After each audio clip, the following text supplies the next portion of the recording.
Okay, thanks. Hi, my name's Steve Parr. Kind of been involved in the learning disability arena for something like 31 years now, and spent a number of years kind of working in very traditional services, day services, and large Victorian hospitals. So kind of an insight and a lot of experience into people with learning disabilities, and I guess kind of my intro to the whole work agenda was through being part of this hospital closure plan back in the 80s, late 80s, early 90s, and I got the opportunity to work with some really interesting people for whom kind of employment had never been part of their lives, people who were thought to be so kind of challenging or disabled that we were just totally off the wall thinking about employment. And you know, I worked with some really great people who thought that somehow wasn't quite right, and that coupled together with some kind of new technology that we imported from the States called TSI and Mark Gold and everything else, we knew over there it could be done in the States. So we had a really fantastic opportunity, largely through kind of health service reform, to just try it out with some people, with some individuals who'd never had a job, who'd never been offered a job, and for whom everybody else thought it was never doable. So I got to work with those really interesting people, and hey ho, they got jobs using kind of this wonderful support technology, which is what we still talk about now. And that was kind of where my interest in employment was born, because these were individuals who, if we were cute enough, if we were clever enough, if we could find out what it was that was going to make people want to get up in the morning rather than pull the duvet over their head and pretend the world's not there, then we could kind of get them into some really amazing jobs. And for the following 20 years, just kind of amassed a lot of experience around working with people in a very individualised, customised way. So whilst customised at this sort of event seems to be quite new, it's actually not. It's just being called that now, but way back in the 80s it was customised. It was about individuals and finding out what would be the drivers for individuals. So yeah, at a personal level, I had a huge amount of experience kind of working with some really interesting people over 20 years in some really interesting jobs, and working with individuals and their employers and their families. So that's been really great. I guess what's not been quite so great is the fact that, you know, for 20 years of investment, we don't seem to have moved very far in terms of people with learning disabilities getting jobs. Well, in fact, we know through valuing people that the numbers of people getting jobs are really tiny, and even tinier are the numbers of people kind of getting really good quality jobs that most people are in, like work experiences or voluntary work on really tiny jobs. So somehow kind of employment has not made it as far as people with learning disabilities is concerned. And so the challenge, I guess, from everything that we've learned, and something that I think we've got to try and kind of engineer somehow, is to inspire people, people with learning disabilities, young people with learning disabilities, thinking about getting a life, young people with learning disabilities, and their families, I guess, being really key players in terms of kind of igniting the fire and saying, well, actually, we're not going to settle for anything less than a job. The route by which people may get there could be many and varied, but that employment, I would like to see, and I think maybe other people too, that employment is kind of the default position.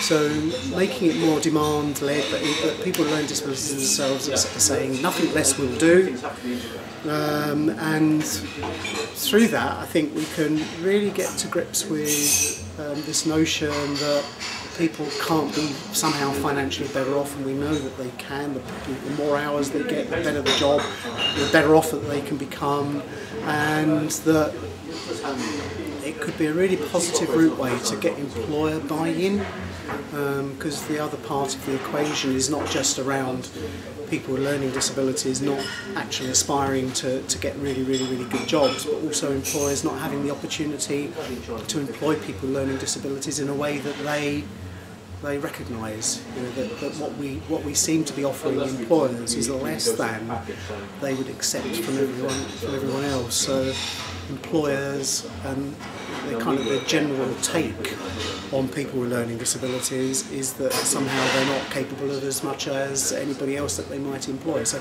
this notion that we're just offering them less. So I think we've been poor in getting employer engagement and getting employers involved because we've been poor at getting people with learning disabilities to the point of being really an attractive proposition to employers. So with an awful lot of experience that we now have, I think we've still got that to achieve, whereby for everybody employment is the default position, so that everybody has an opportunity to explore what employment, having a job, might mean to them.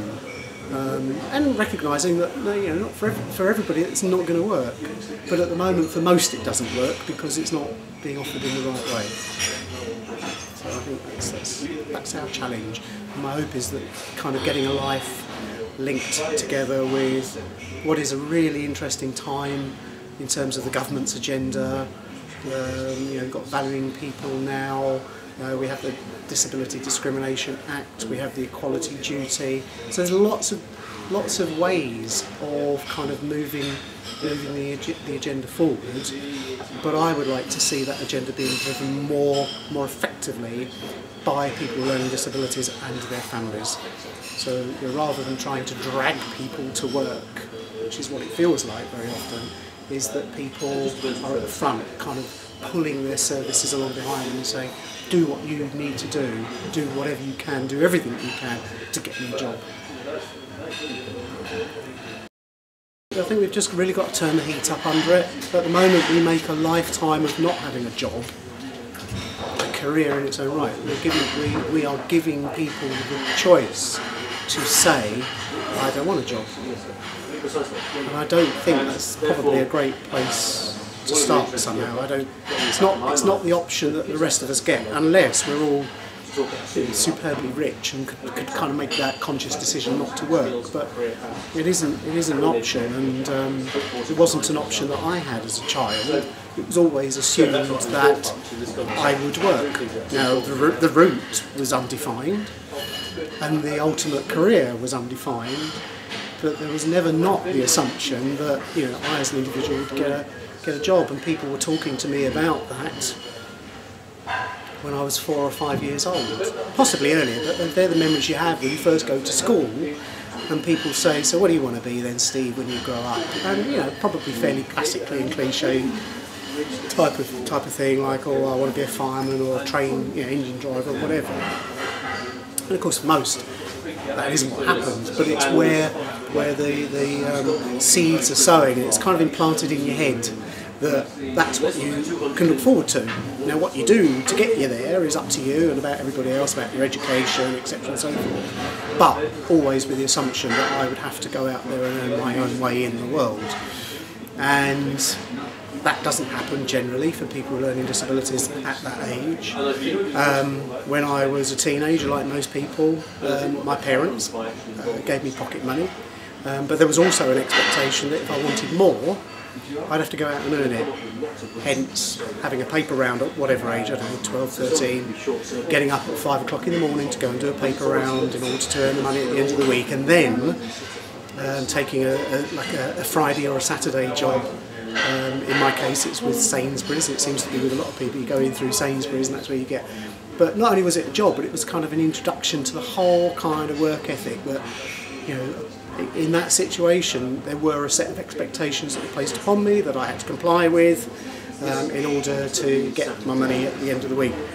That doesn't happen generally for people with learning disabilities. So all of those elements that kind of help us form our ideas about who we are and what we're going to be, and ultimately that we have to be something because there isn't an alternative to that, are not in place for people with learning disabilities generally. I mean, there will be exceptions, but generally they're not in place. And I think we would do well to start redressing that kind of imbalance. And you know, at an event like this, we're talking about transition, and transition at 14 plus is better than nothing. But I think it's too late.